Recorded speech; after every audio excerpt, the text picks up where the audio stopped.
Pwani Habari ni channel yako inayokupa habari moto moto zilizojiri hapa Pwani na kwingineko. Kaa nasi. Manga Hamisi na kukabidhi majukumu yako katika tawala wilaya ndogo Kojani, lakini pia na kukabidhi sheria namba 8 ya mwaka 2018 ya tawala za mikoa, lakini na kukabidhi ilani ya uchaguzi ya CCM 2025, pia na kukabidhi sheria ya utumishi wa umma ambayo ni ya mwaka 2011 kama nilivyotaja.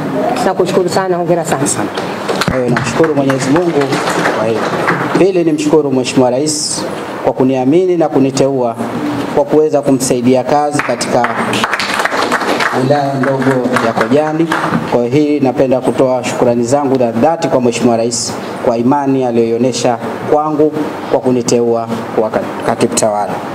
Tatu, Mheshimiwa Mkuu wa Mkoa, nikushukuru wewe binafsi kwa kunilea, sababu nilianza na wewe Mheshimiwa nikiwa niko Chake Chake, baadaye nikaja Micheweni na baadaye nikaja pia katika ofisi yako ya wilaya Micheweni. Kwa hiyo nikushukuru sana kwa kunilea, na leo hii Mheshimiwa Rais akaniona katika malezi ulionilea. Mheshimiwa, hilo naomba nikushukuru. Na nyingine nishukuru ofisi ya wilaya ya Micheweni pamoja na ofisi ya wilaya ya Wete. Nao hawa nilikuwa nao karibu Mheshimiwa, na wamenilea na wamenikuza vizuri mpaka leo Mheshimiwa Rais naye akaniona pia. Kwa hiyo napenda kuwashukuru, na baada ya hayo Mheshimiwa, niombe mashirikiano tu katika majukumu yangu haya mapya ambayo kwa leo umeshanieleza hapa awali. Kwa hiyo naomba mashirikiano ya dhati katika kukamilisha hili ili kumsaidia Mheshimiwa Rais yale malengo yake yalikuwa yamewekwa. Na ili tuendane na awamu ya 8 na kipindi hichi tunaenda kwenye uchaguzi, kwa hiyo mashirikiano ni muhimu. Pia naendelee kushukuru Chama cha Mapinduzi na kunipa imani, sababu Chama cha Mapinduzi bila kuwa na imani na mimi naamini nisingekuwa hapa. Lakini nikishukuru chama kwa imani kubwa alionayo.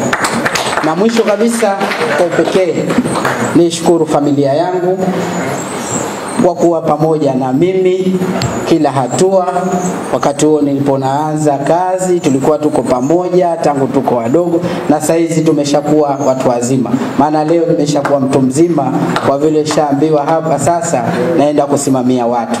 Kwa hiyo sasa nimeshakuwa mtu mzima rasmi. Kwa hiyo nishukuru familia yangu na naomba tuendelee kuwa pamoja mpaka pale Mungu atakapoichukua roho yetu.